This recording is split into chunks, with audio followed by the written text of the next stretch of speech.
নমস্কার, আমি শুভজিৎ মন্ডল। নমস্কার, আমি সুপ্রাণ। নমস্কার, আমি দিব্যি।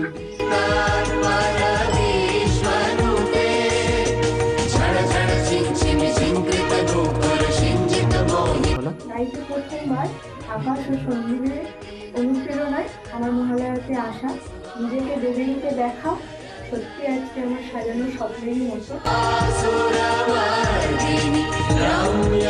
প্রতি বছর বংস্টার এসআরজি মহালয়া দেখতাম, কিন্তু ভাবতে পারিনি তাদের সদস্য হতে পারবো। এবছর আমি একটা অসুর কালনেমির চরিত্রে আছি। আজ ইনি আমার মায়ের চরিত্রে আছেন হিমালয় পত্নী মেনকা।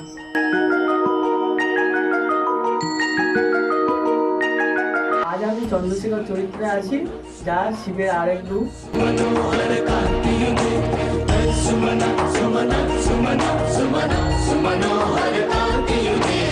আজ আমাদের মহালয়ার শুট তার শেষের পর্যায়ে।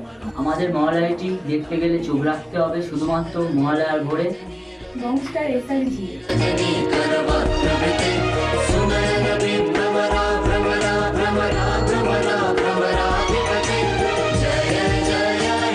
এবছর আমাদের মহালয়ার নাম নবরূপে দেবী দুর্গা। বলো। দেখতে হলে চোখ রাখুন বংস্টার এসআরজি এ মহালয়ার ভোরে।